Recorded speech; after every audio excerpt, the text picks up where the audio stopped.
Good morning, afternoon, evening, ladies and gentlemen. Hope everybody out there is doing well. I'm George Moss, the host of the program here at allpointstv.com, the program called What's Going On.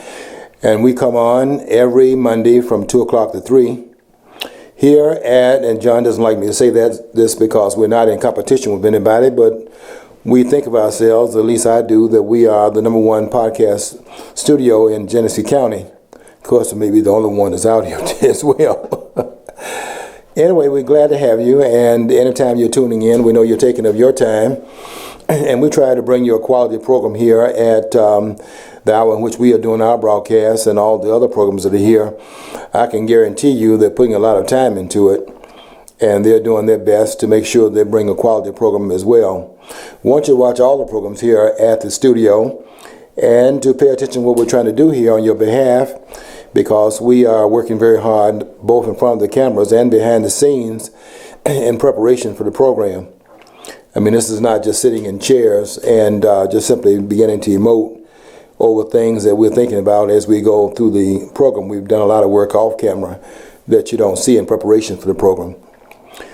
And I always say this too, I can really relate to the Alphabet Soup cable stations because I understand what they're putting into it behind the scenes. We look at their programs that go on for an hour, and we think that that's the only time they're putting into it. They're sitting in a chair and they're beginning to put forth their program in their time slots. But I can just see, based on what we do here, how much background goes into it, because there's a lot of preparation that you have to undertake before you get in front of the camera. And I definitely understand that from what goes on here.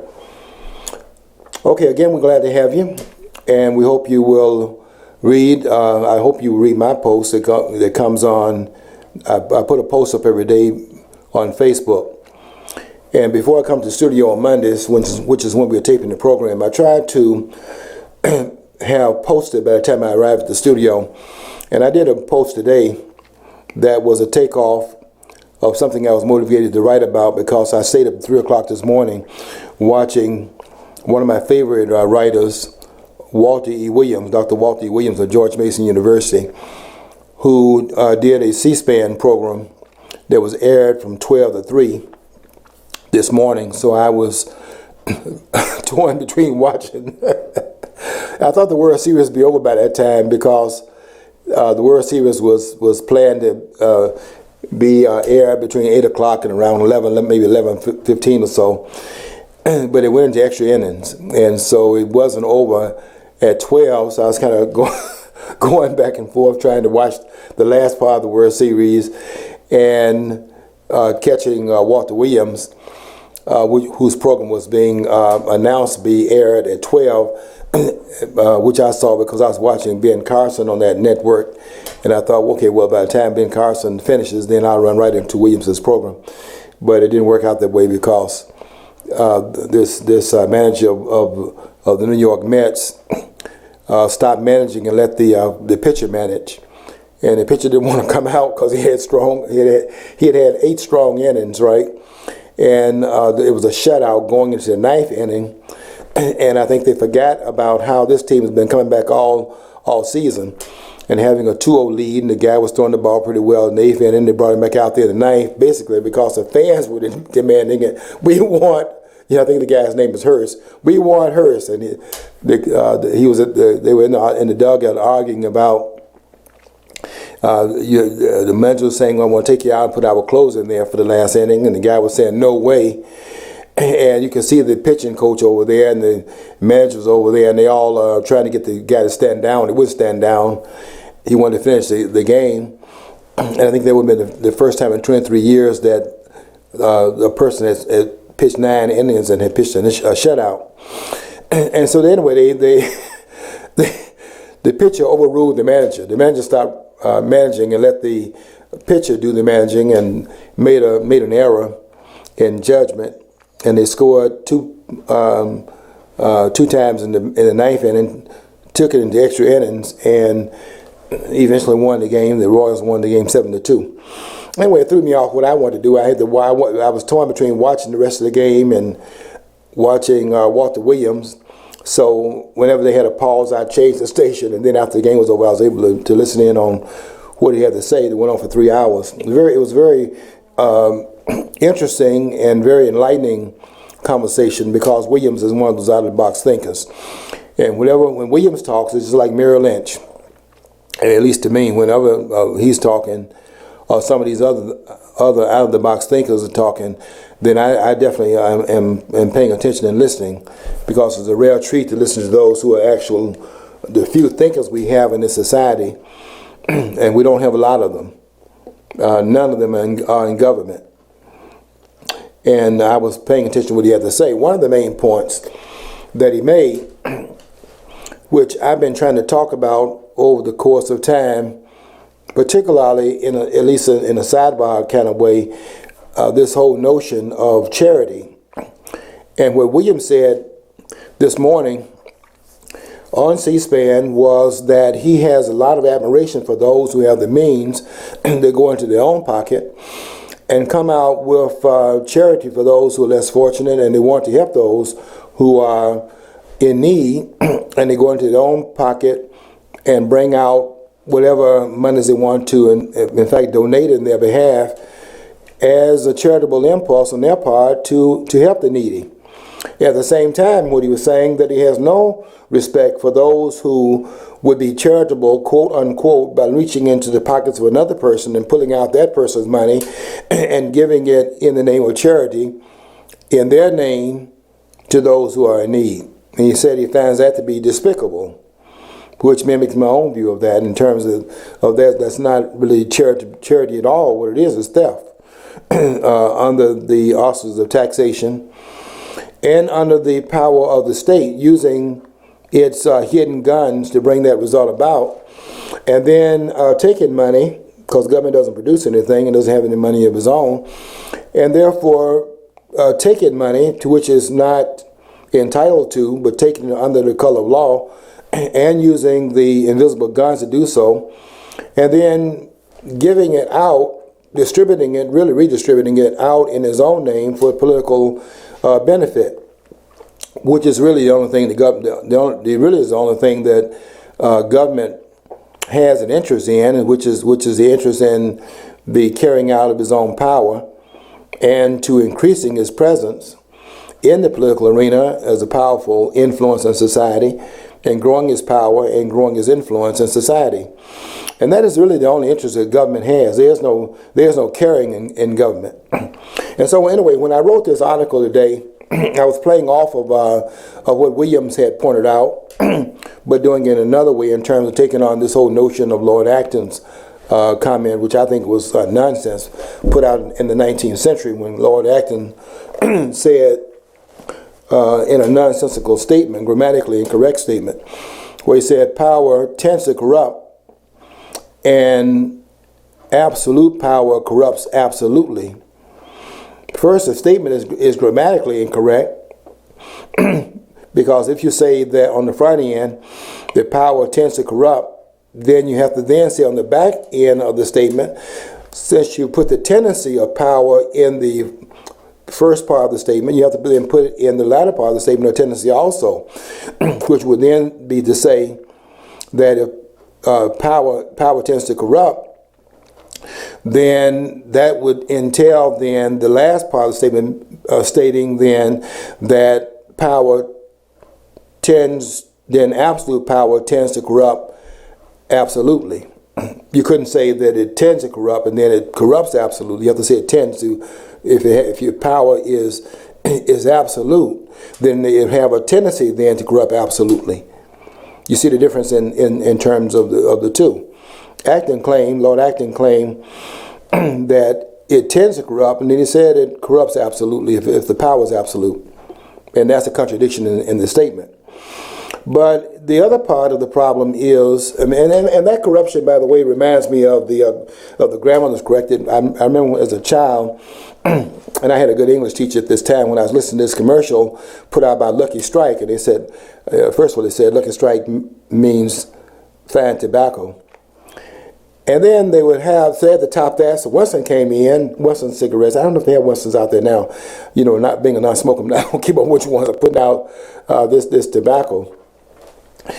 But Winston had to come out with one, since we had Lucky Strike means fine tobacco.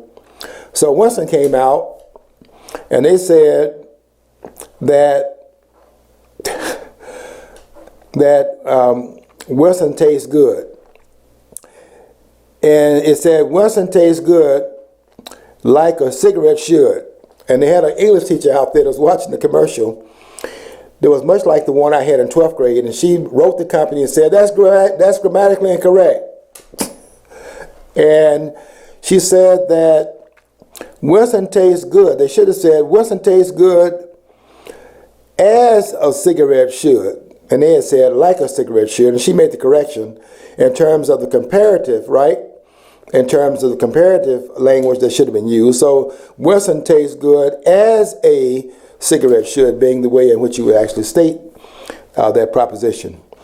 And so you have to, I was trained by, I don't know if I was so much trained by the person, but I mean, it made me begin to pay attention to grammar a lot more when I, in this one class I had under Mrs. Reed in 12th grade. And it was through an accusation that she made in terms of she didn't think I had written this particular essay that I had passed in. I really had written two essays, one for myself and one for a friend of mine in that class. And his name was Adolf. I won't call his last name out because he's still alive. And I talked to him a couple of years ago. He couldn't even remember my name, but I had written a paper for him in 12th grade as well. And he got accused of not having written the paper, and I got accused of not written the one that I had passed in under my name. I had written both of them. And so the accusation came from the fact that neither the teacher did not think either one of us had written the essay, and called us up to her desk and asked us to state what was in the essay. And he had not written it, nor had he read over it to make sure he could at least talk about it intelligently if he was questioned on it. He didn't even do that part. And so when she called us up, she said to him, Adolf, you tell me what's in your paper. And he began to fumble, didn't know anything about what the paper contained. And she waved him quiet and told him to shut up and sit down. And then she said, Moss, what's in your paper? And I began to tell her about what was in the paper, and she said, after a while, she waved me quiet, and she said, okay. She said, you wrote it. Go back and sit down. And I never forget that day because I went back to my seat. It was about 15 minutes in the class period before the class was over. And I would never forget as long as I live because I went back to my seat, and I thought about that. She had accused Adolf of not having written that paper. He hadn't written it. I had written it. And then she called on me to defend my paper, and I had written that, and I was able to defend the paper. But when I went back to my seat, having been waved quiet by the teacher, Mrs. Reed, she said, okay, you wrote it. Go back and sit down. I wasn't mad at her. I went back to my seat, and I began to think about that and what that meant. And I thought about it for the last 15 minutes of class. I couldn't even concentrate on anything else that was going on in the classroom because I was back there in my seat. And I was sitting back there, quite frankly, I was in awe of myself because there was an accusation that those papers had not been written by a student on the 12th grade level.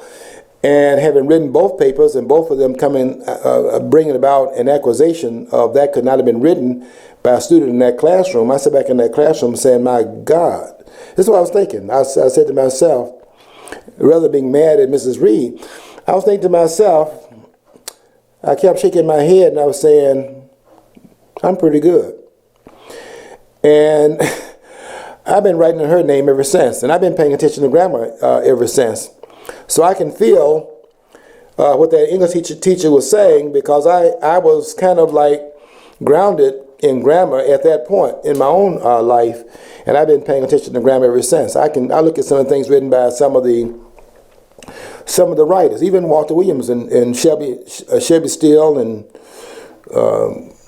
even the great Thomas Sowell, who I think is the greatest of all of them, although they're all great, and all of them are out-of-the-box thinkers. But I look at some of the things they write and some of the grammar. And what I notice in some of the things they write, quite frankly, is that they don't seem to take what they write in their opening statement and then tied into what they say in the concluding statement. I think you have to have the concluding statement tied back into what you said in the formative part of your essay. And sometimes they don't tie those parts together. And I noticed that, but I still read them because they make some points that are coherent. Anyway, I played off of both Walter Williams and Lord Acton. And I wrote my essay today, and the essay that I titled was Sanity Corrupts and Insanity Corrupts Absolutely. Because I think what we're looking at right now is a certain amount of insanity that is necessarily injected into the political pulse of the country whenever you get politicians that's injected into the political pulse of the country. Because I think that politics has been and is now, and has been ever since it's been employed, as an insane impulse in society. I mean, political correctness is injected into society to take the place of free speech. And so what has been injected into it, because politicians have gotten into the political arena in a much larger way, what you have right now in the place of free speech, you have lying speech. In other words, political speech is lying speech. And it's demanded in society right now. And that's why most of the speech that goes on in society, I don't even pay attention to. And when a politician is talking, I pretty much turn that off and shut that down almost immediately. It's almost like it's automatic. I don't listen to a lot of what politicians talk about, only to find out what they're saying so as to contradict them in terms of what I say about what they're saying, because I have to write about it in some of the things I write about on Facebook. But I give no credence to what they talk about, because when politicians are talking, pretty much what you're hearing is a person is insane, because politicians are insane. Now, I know in what I wrote today, and I write really to be controversial, to be honest with you. I don't write on Facebook, and I write publicly. I write on Facebook every day. But when I write on Facebook, I don't write on Facebook to be popular. I write in order to be provocative, because I expect the venom coming from those who I feel, which is most of the people in society.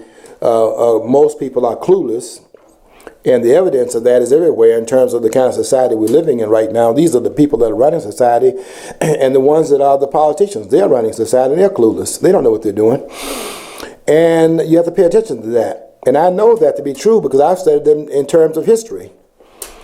And I went back and I began to read the politicians when I began to read I think what set me off on that was this book written by this French writer named Constantin Francis Bonnet, who wrote a book in the latter part of the 18th century, going into the 19th century. He wrote a book called The Ruins of Empire, and that book really set me into a whole different understanding of politics, because in that book, in the first chapter, the reader was having a conversation with his alter ego. In other words, if you go read the book, you'll see him talking to this other part. It's like a Dr. Jekyll and Mr. Hyde kind of conversation, and he's talking to his alter ego, which he calls the genius. And he was saying, "Oh, genius, what caused these empires that I'm looking at, these ruins?" He called the book "Ruins of Empire." What caused these ruins to exist, given the greatness of these empires? He had studied these empires, and all these empires had come to the same end. And he was looking in the ruins and asking the genius, in other words, the alter ego of his own man, what happened to these great civilizations? The ones that you can go back and look at, such as the empires, the Egyptian Empire, the Persian Empire, the Greek Empire, the Roman Empire, all these empires, the British Empire, and just keep naming them, and all of them came to the same end. And he had to ask his genius, he's asking his genius to figure out, in looking at these ruins, what brought them to the end. And what brought them to the end, quite frankly, was the same political ingredient. that's injected into the arena. And they all were brought to their end by the same destructive force that is out there and is operative right now, and that is government. It's just interesting to look at it and to understand what it is you're looking at. And a lot of people can look at something and cannot figure it out because it started at the event in the current time period, and you can't figure it out looking at the current events. You have to look in terms of how it has played out historically. And that's why we can validate what was said by thinkers that made the point that of all our studies, history is best qualified to produce a result. And when you find people that have had problems similar to the problems we have right now, then find out how others have figured it out, and then you can figure out what you have to do about it as well by doing what they did. or learning from what they did that came out to a bad result and doing something different so it doesn't have the same end that it had in the past. But those who don't know history, as you well know, based upon that statement, are doomed to repeat history. And how many times we had that tumbling effect in terms of people repeating the same thing over and over again? Because those that don't know history, quite frankly, that is to say the patterns are the same. If you read it to study the patterns, you don't make that particular foolish decision. And I see that tumbling effect over and over again. And I see it everywhere. And I see it basically where politicians are, because they don't learn anything. These are knuckleheads. And I see them doing the same thing over and over again. I wrote about it today. I wrote about it in terms of I was looking at this knucklehead. I tell you where I'm looking at right now, because I'm looking at all these politicians running for office right now, running for the highest office in the country and running for the highest office really.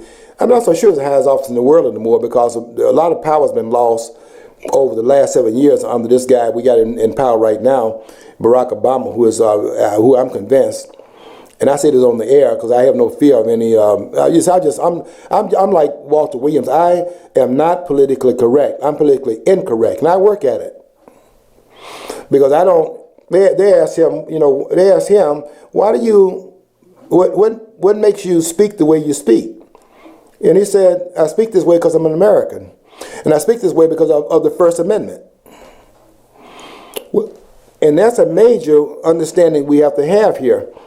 So I don't speak politically correct. I speak politically incorrect, because I refuse to have politicians to direct me into following them rather than following the Constitution. That's their insanity. And they demand, because they're liars, they demand that society takes up what they do as a part of their profession. Isn't that true? They're liars, and they are insisting upon society to mimic what they are and what they do. And we've all done that, falling into a trap laid by them. I don't follow politicians. I critique them. And I critique them because of what history says about them. And what it says about them, and also says about government, is it says that they and government are the most dangerous elements on the planet. That's why Melanor is correct. This great philosopher and thinker, I don't agree with one element of what he said about it. I do agree that he has pointed out that government is dangerous, but I think he goes to an extreme in terms of advocating anarchy, as if you can remedy that situation by having anarchy as an antidote to it, by appealing to the best instincts of humanity, and somehow people are going to be able to operate without any bullets being on the scene, if we in fact just learn throughout humanity to cooperate with each other. I don't believe in that. I have to believe in Halloween, like you adults did this past weekend, when they had more adults out there than they have children. The children out there begging for candy, and they got the adults out there dressing up in these Halloween, putting on these masks, which is different from the masks they wear every day, is they wear a politically correct mask in order to go on their jobs and function in their jobs, and as they interact in society, because it's a mask they wear on a regular basis. They interact with people, and they're not even aware that they're doing that. But I'd have to be believing in order for me to be politically correct and believe what they say in the political correct atmosphere, I'd have to believe in the Tooth Fairy and, you know, Santa Claus and all those kinds of things, other myths they created, which I don't believe in because all of that is fantasy. So you have to, by being a historian, and I don't think there are very many of them out there, quite frankly. A lot of people, you know, have memorized a lot of facts, and they teach those facts in the classroom. But I think in order to be a historian, you have to be a person that has actually looked at history and learned its lessons and tried to apply it in terms of everything that's happening right now, and to understand it through the lens through history has in fact taught, if it's studied correctly. And I can tell you right now that government is the most dangerous instrument on the planet. Now, that does not mean, I think I think that where I disagree with this great thinker, and I have a lot of respect for him, named Stefan Melanow, where I disagree with him is that he goes to the other extreme. I mean, government is extreme, but he goes to the other extreme and talks about no government, where the framers who understood both extremes understood that the antidote to government is not no government, but limited government, and government under constraints. I mean, that's what Thomas Jefferson's talking about, isn't it? When Thomas Jefferson said, speak to me, let no man speak about man, you know, his attributes, but let us talk in terms of chaining him down, looked at it through male terms, chaining him down by the constraints of the Constitution. And that's real. And I give Jefferson a lot of credit. And I give the framers a lot of credit, more credit than Jefferson, because Jefferson was really one of the framers, other than he wrote the Declaration of Independence. But by the time they were drafting up the Constitution, Jefferson was over in France. So he's not really involved in that embodiment, nor was he probably he was philosophically gifted in terms of theoretical things, in terms of what he wrote in the Declaration of Independence. But in terms of the theoretical aspects that's written into the Constitution, that's not really his stick. That's a stick of people like other great thinkers like Alexander Hamilton, who wrote 51 of the 85 Federalist Papers. And also the thinker James Madison, that was the fourth president that came in under Jefferson. Jefferson was the third president. And James Madison that wrote 29 of the Federalist Papers. And then, of course, there was John Jay. You know, okay, Hamilton wrote 5 of those. Hamilton definitely was a smart man, but I can't see that. He wrote the Federalist Papers. Basically, he was arguing for, you know, more. The Federalist Papers, as some people may not know, it's like trying to argue for a stronger central government. Yes, he was. But okay, but then again, he also advocated for a central bank. Yeah, which is like in opposition to the bulk of the founding fathers, because they fear that. And I think that's really interesting in this current era, that these people had the foresight to see that that was a real big issue. That's what got us to where we're at now. Yes. The problems in this country now. They anticipated that, and they just blithely went along. The people, because back then people passed it. The politicians, they didn't question it, or those who did were considered cranky old men or weirdos, or just like nitpickers. And that's exactly what got us into the situation now, where now they can assume more control over us. I agree with totally. Yeah, John, you have that insight because you've read. See, one thing that I noticed, we talk about off camera a lot, and one thing that really always grabs you here at the studio, and some of the persons that are, they come in and do different programs. But John and I here, sometimes we are the only ones in the studio, and other technicians, and we have a lot of time to sit around and talk about these things. And one thing that jumps out at you is the how we see a lot of, not everything, but a lot of things we see the same way because we read the same material and we've analyzed it in a similar manner.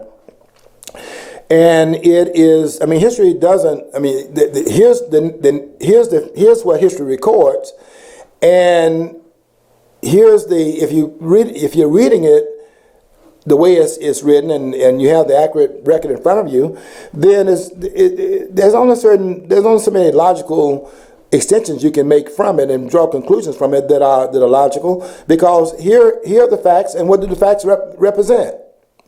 And you can't just go off in these directions, just start making stuff up. You have to say, okay, here's what the record is, and honestly makes you interpret it in an honest way, without having to choose ideological position and say that based upon my ideology, here's what I'm going to make it. I'm going to make this this square peg fit into a round hole.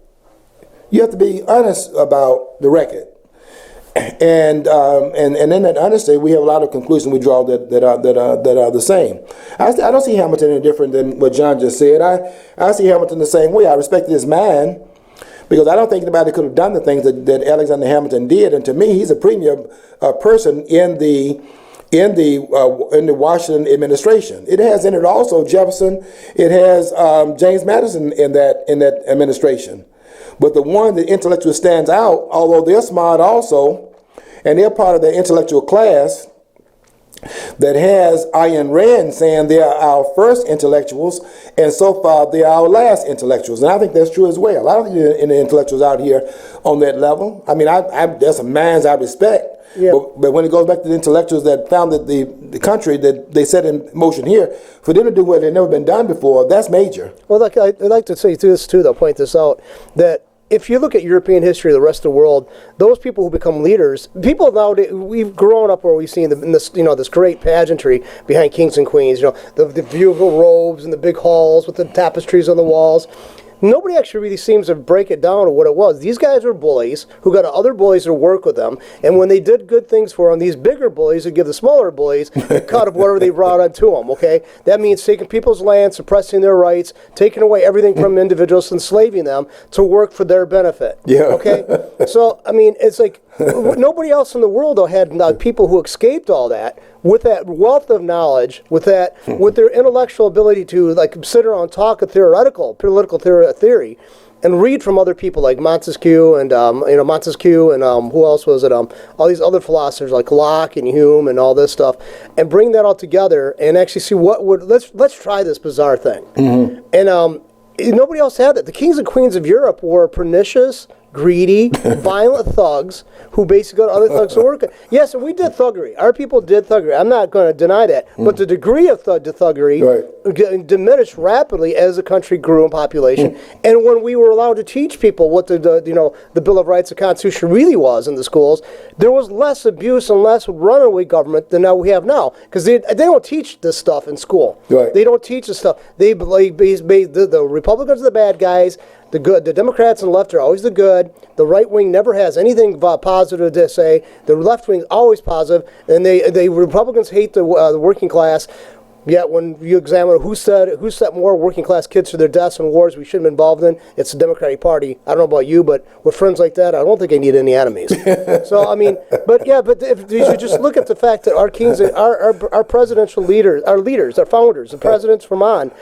They were people who got the power because some of them were aristocrats, but some of them also because there were sure efforts and stuff later in the realm of being a civil servant, and that's what brought them to the forefront. They never had that in the world around us. Right.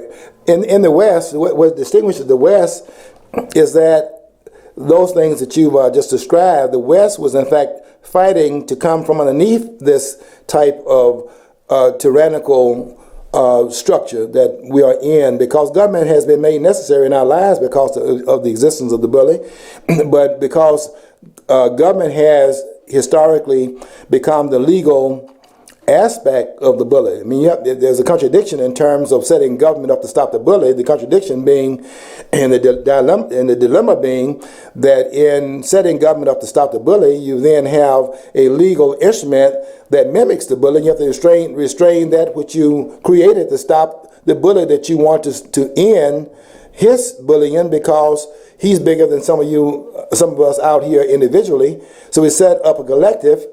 And now that we set it up to do that job, we must now restrain it so it doesn't become that in a collective way, in a legal arm of that which we're trying to restrain. And that's what the framers had to understand in history, and knowing history as they did, and being somewhat like that, like the genius at those ruins.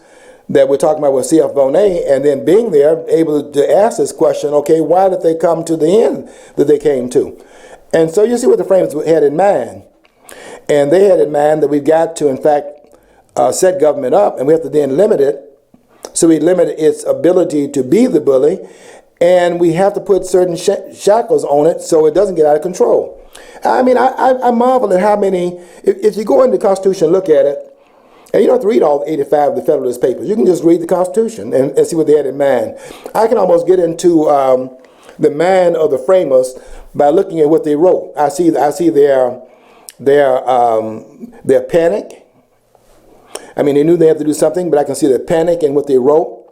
I can see their fears within their own human frailties, their fear of how they would use power and how that would become abusive for their posterity. They were trying to do something great here because they had lived under the tyranny, and they were not trying to set up and objecting to tyranny, then to be hypocrites and set up tyranny in its place. They were trying to do something different. And that's their greatness. And they did everything they could to ensure the result would not be what they had fought to come from under, both in themselves and those who would follow them in their posterity. We see that in the preamble. Do ordain this Constitution for ourselves and our posterity. And we see it in terms of what they wrote in the Constitution. The preamble is not part of the Constitution, it's like the introduction to it. But they were writing this in terms of restraining power. And John was talking about, you know, what happened with the bank, and that's really where it's most real, because what they tried to do was restrain the government, not only in terms of checks and balances we hear about all the time, and the separation of powers, and then you disaggregate power on the federal level and on the state level. They also try to do it through the purse strings. Don't give government any money. I mean, you look at that. Look at the fact that in the government, there was no power to bring about direct taxation on the American people. You could not impose taxes according to the Constitution, Article 1, Section 2, Clause 3. No direct taxes in the original Constitution. And you didn't have direct taxes legally, although it was done under Lincoln illegally, but you were not allowed to legally impose a tax directly on the American people. And direct tax is the income tax. I mean, you couldn't do that on the federal level. On the state level, something else. But I'm talking about what the Constitution forbade the federal government to do, which is what it targeted, because it understood that was the mammoth. You know, that was the thing that was at the top with power that could go out of control because it had accumulation of power wielded to it from the states. And so it had to be restrained, and they did everything they could to restrain it. It's just amazing to look at how they tried to do that work. But, you know, being the politicians that they are, and over time what has happened in order to get from underneath it, they just overthrew the document altogether. And that's what's happening in America right now. But they tried to do it through a number of ways. And one way in which they did it was to keep his ability to tax, which would at the same time restrict his power, because if you don't have the power to tax directly, then you don't have the power to grow into this monstrosity we're seeing right now, where the federal government has now about 4 million workers in it. You know, I just realized something. I reflected on a conversation I had a couple of people years ago about it, well, just last night. I don't know if you know this, but when cancer sets up in the body, it actually creates its own blood supply. Mm-hmm. And that's exactly what government is. It's like a cancer, and it's always got to set up its own blood supply. It's a cancer. And that's the blood in this instance is money. Mm-hmm. So that's there's such an analogy to this. They're a cancerous growth, and they got to have a blood supply. They're a money supply, and they created it by being able to tax directly the people and they could turn around and now take that money and put it as a rope around our necks. Yeah, John, there never will be a time when government will not find it needs more money. There will never be a time when it will reduce the amount of money that it takes from its citizens. Now, they'll claim that they are reducing taxes. I mean, all of them will claim that. I heard this person John Kasich. And they're always talking about how they are reducing taxes. You know, let me tell you something. In this country right now, taxes are never reduced. What you see, it's like you know, you rob Peter to pay Paul. Okay, when you say you're reducing taxes, have you noticed that every time they reduce taxes, the national debt goes up? They're not reducing taxes. You know what they're doing? They are postponing taxes. That's why. That's why when they stop taking your money, and really never stop taking your money. They never stop taking your money. First of all, they claim they're reducing taxes. What they do is they take the taxes out a different way. That's exactly. Engler did that when he was a governor. People were applauding like he cut taxes. No, he didn't. He shifted where he got them from. Yeah, right. Basically, he just like any other politician, he decided to grab somebody else's money from somebody else's pocket. Yeah, John, I was writing about this proposition they put on the ballot last time, and that was where they're going to ask us to tax ourselves. I mean, it's so democratic. They're going to ask us to tax ourselves. Now, they didn't tell anybody about the small print, which was that if you pass this tax for roads, and of course we've already paid for the roads by paying for our driver's license, which you renew every 4 years, and you pay for that, then you pay for your license when you're driving on the road. So your car, you have to have tax for your car, and that's annualized. So we pay for that, and where's that going? So they come back and tell us that we have to pay for the roads because the roads need repair. Now we need you to tax yourself because we only got $54 billion in our budget for the next fiscal year starting in October, and then going to the following. It starts October the first, I think it is, and goes into September the 30th. And so we got $54 billion budgeted, but we can't find any fat in there to give $1.2 billion of that to the road repair, which also gives us the 5,800 bridges. We repair that in the state as well. We don't have enough money for that, so we got to have you. We're going to be democratic and ask you to tax yourselves. Now they didn't show in the fine print. You know, always read the fine print when politicians are involved. And the fine print would have said that if you pass this particular tax, they had a built into a rider underneath the surface where you would have the increase in the taxation in perpetuity, because what it had was an inflationary clause. So whatever you would have voted in to tax yourself, it would have automatically been a continuing increase in taxation without having to come back and pay a political price for it, because you voted in by voting this particular tax in. You voted in to have the increase without politicians having to come back and ask you for additional taxation anymore, because the inflationary clause would take care of it. Because it had in it that it would the tax for road service would be increased every year based upon the inflation rate. So that means the tax will increase every year. I mean, this is what politicians do, and we have to get used to how they talk, because they are the masters in doublespeak. I mean, they're masters at it, and if you're not clear. Well, you can't be clear because they taught you to be in doublespeak as well. And that's what we're doing right now in terms of this political correctness, talking in doublespeak. What we're doing that, mimicking the guy speaking in the voice they taught us to speak in. And those who speak with clarity, as Walter Williams was doing this morning. And I stayed up 3 hours, got bloodshot eyes right now, because I stayed to listen to him. Because when a person's talking without political speech and not politically correct, they're speaking directly based upon a record and not based upon some ideological claims that they've been given by those who are their rulers. And I like people speaking in their own voice, because then you're probably getting an honest dialogue, as much as it can be honest by a person's own level of objectivity in speaking, and not being imposed upon by those who are subjectively causing people to speak. And so anyway, the politicians basically are dishonest, and they're dishonest 100% of the time. I mean, look, politicians are not going to be other than politicians. And I go back to what I said about Lord Acton. I was saying that Lord Acton has said power tends to corrupt. I mean that's such a false statement. and absolute power corrupts absolutely. Power is an abstract.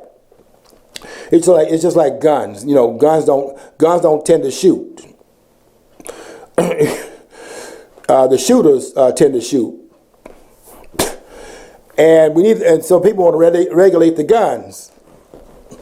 Well, you know, that's like politicians, right? Getting involved in it. Like I said, the guns tend to shoot. Guns don't tend to shoot. Guns tend to be over there. Guns tend to be where you place them, and they only tend to go off when the persons tend to pull the trigger.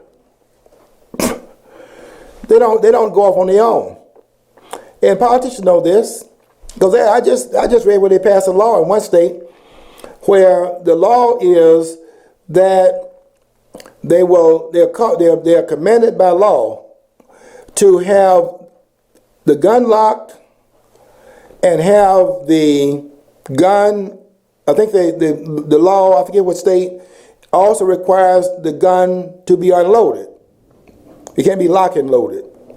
Of course, people raising how you going to enforce that? Did you hear Obama said the most stupid comment I ever heard him say, that's easier to get a gun than it is a book? I mean, that is the most asinine comment I've ever heard come out of that man's mouth. I mean, he obviously doesn't know what it entails to actually purchase a weapon, for one thing. And another thing is, too, I mean, it's like, besides the type of people he's talking about, are they really interested in purchasing a book at any time? You know, he's trying to defend, you know, obliquely there, you know. I had a friend on Facebook that wrote me off in the chat. And he said, what do you think about this as an argument that under the Equal Protection Clause in the 14th Amendment, that we could claim that asking for our guns is unconstitutional under the 14th Amendment, because if we give them our guns, we are unequally protected because the criminals will not, in fact, give up their guns, and so therefore protections would be unequal. Therefore, the demand for our guns would be prohibited under the 14th Amendment. I told him that claim can be, with argument, would be can be argued, but it would not pass the smell test in court, because the Constitution says that no state can bring about the inequality. It does not say that they are compelled to bring about and make equality exist. So that would not fly. But we need to fight it under the Second Amendment, because it is there in the Second Amendment for a reason. They put it right behind the First Amendment because they understand that it may become necessary, given the coupletry of government, it may be necessary for us to be armed to protect our liberties from those who are most likely to take it from us. Well, look, we have a right to redress our government. I mean, we can write congressmen, senators, with the backup of guns if necessary. We can send emails to our congressmen, senators. They'll spend their response basically worded variously, but it says basically, I already voted for this way. I already made my mind, but thank you for chiming in and wasting your own time. Please feel free to do it any time. I always have my mindset before I even. I'm not voting for my constituents' wishes. I already have my own agenda. Why don't they just put that out there? Why don't they actually put it? Because let's face it. Oh, they say, well, you have a right to redress the government. Really? Then John McCain and Jeff Feingold back years ago tried to pass this, campaign finance reform thing. Okay, but basically it wanted it. The way it was worded, it said it could actually make it incumbent upon a person, right? And their senator and congressman would have to register first as a lobbyist. Mm-hmm. And if they didn't, they'd face jail, prison term, and a huge stiff fine. Why the hell are they? Oh, what they're saying is, we want to knock out you guys with the petty anti-cash. We want to just make sure we can hold out for the guys with the big checkbooks. Mm-hmm. That's all they're saying. Yeah. Of course, they're called on. Oh, that wasn't intention, and oh yeah, we'll scramble to rewrite that. So I mean, Feingold is a Democrat. McCain is allegedly a Democrat. So I mean, both parties don't want you to exercise. They don't want you to have a say in anything in your life. Yeah, G. Edward Griffin, who wrote the book called The Creature from Jekyll Island, which is a classic, quite frankly. There are some things in there I would challenge, but overall, G. Edward Griffin has done a service in writing that book. And that book needs to be read by everyone that's serious about trying to understand and get a handle on what's going on. But what he said was that people are frustrated because they're going from one party to another and notice nothing changes. And they're noticing that they vote Democrats and they get in there and they frustrate the people, and they vote them out, put Republicans in, and they vote them out, put Democrats back in. They go back and forth trying to find the answer. And he said that the country still moves forward and down the same path. And the reason for it is that he said that the country is being run in both parties by collectivists. He said that's a word that's gone out of our vogue and is no longer in popular use, but we need to bring that word back so that we can get a feel about why nothing changes no matter what party is in power. And the reason is because both parties are run by collectivists. And the collectivists want to pursue power. So what are they fighting over in terms of Democrats and Republicans? They're fighting over one thing and one thing only. They're fighting over dominance. They're not fighting over to bring quality government to the American people, for example, in this country, nor are they doing that anywhere else on the planet. I mean, I was reading last week, I think it was, that there's an arms race going on in Europe right now. It's not going on between the countries in Europe where they are now doing an arms race. So France trying to get arms more so than Britain, and Britain getting arms more so than France, or those two getting more arms than some of the other countries in Europe. I mean, they're in NATO, so they're not competing with each other in that sense. The arms race in Europe is the people in Europe are going to store and buying arms because they are beginning to recognize what I'm saying here, and that is to begin to recognize the government is not out there to protect them. And we see that by the fact that what they've done in terms of this invasion has gone on in Europe recently, where Europe is being invaded by Muslims insurgents who are claiming they're refugees, and what they're doing is invading Europe. And people are feeling insecure, but they're finding out, maybe not consciously finding out, that government is not protecting them, has no intention of protecting them, because that's not what government is there to do. Government is there to pursue its own power outlets. And it could care less about the people being defended or not being defended, because government defends itself. It defends its own power. And when you understand that particular point, then you understand why government, in fact, does the things that it does, both in that country and both in those countries in Europe, and what's doing here in this country as well. I mean, we keep being talking. How long have we been talking about immigration reform? I mean, how long have they been talking about that? And it never gotten done. How many years have been talking about securing the borders and have not secured them? They don't intend to do it. It's all talk. When anyone that comes in here, the parties will corral them as they did back in the time when they had the machine in New York, Tammany Hall and those kind of things. They brought the immigrants in and they made them part of the apparatus. That's what they're interested in, as a way of extending the power they have in terms of the makeup of those who, in fact, will political influence in society. They just want to bring them aboard as well. They don't care who they are. It can be citizens or non-citizens, be immigrants or non-immigrants. It's all the same. And so people are now arming themselves because what they have picked up, it's kind of like unconsciously. They picked up that it doesn't matter what they think. I mean, Angela Merkel doesn't care about how Germans feel about this way. This woman talking to them as if she has all the information. Bringing people in, they have not even vetted and bringing them into Germany. And 500,000 persons bring it, and you don't even know who comes in. Why would they not vet those persons and then go through it so, at least methodically, so you're bringing people into your shores that do not pose a threat once they get there? They don't know that. But why don't they know it? Because they don't care about that.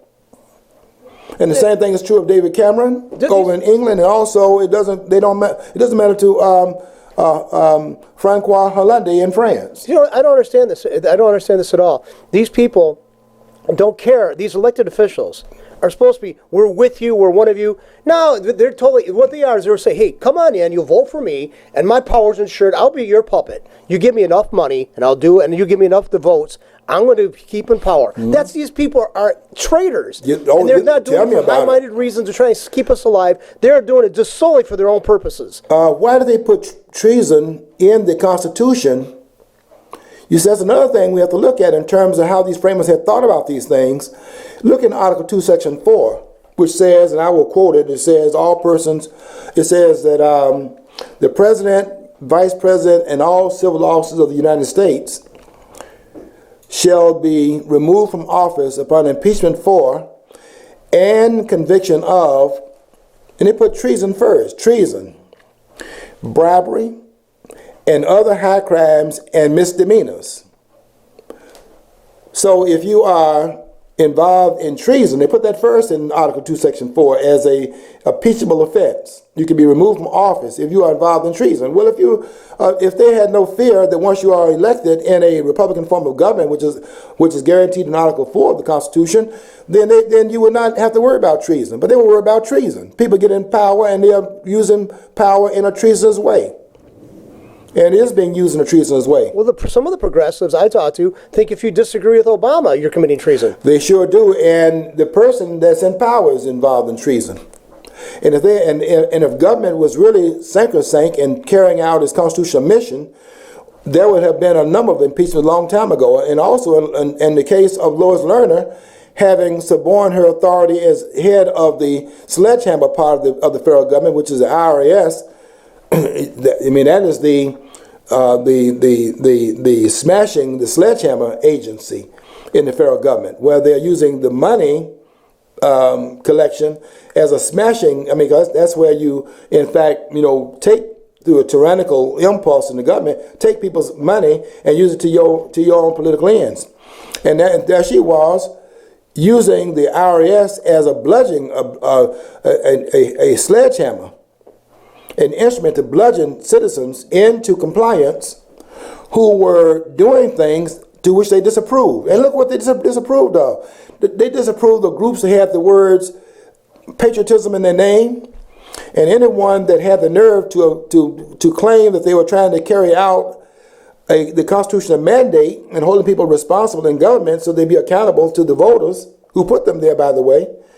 And they were targeting these people. Johnson started using that. 2012. Well, Johnson started using that back when people in churches in Texas were kind of like, challenging his actions, and he said to stick the IRS on them, so IRS out on them. But it's usually used by the Democrats too. They did it back against the Christian Coalition to stop. They want to stop them from putting out voter guides telling people how their congressmen and senators vote on crucial issues that Republicans, conservatives would be concerned with.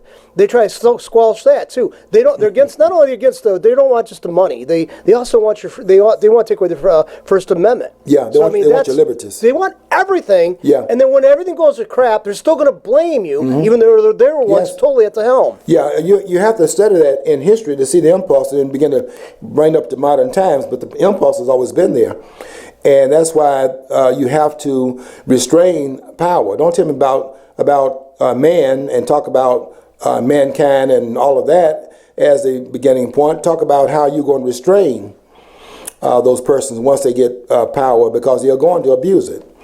And there's never been a time in history where they're not abuse it. I mean, look, I think Griffin made this point also. I think Griffin was the one that said that government has always been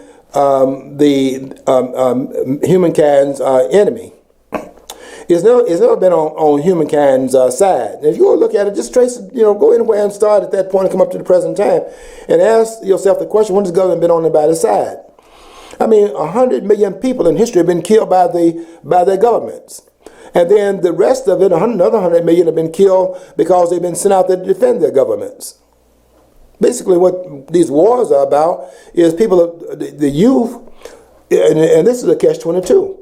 The youth have been put out there to defend those in power. And then later on, when the youth become adults, they are told to pay for that which we're fighting for in terms of that. So anyway, my post today goes into what I talked about as being insanity. And we have to understand this insanity. It's insanity is absolute. And we've got to be able to bring it under control and corral it so that we can have the kinds of freedom that the framers had intended for this country to have in perpetuity. And that's just an understanding of what we're dealing with, and stop relying upon these politicians to bring about a result and hold them down, as Thomas Jefferson said. Okay, we got to get out of here, as usual, before we finish everything we wanted to talk about when we came here to the studio. But until we get to the rest of it next week and weeks thereafter, we want you to continue to do what you're doing. That is to follow your dream. Because if you don't follow your dream, you'll never know what's on the other side of the rainbow.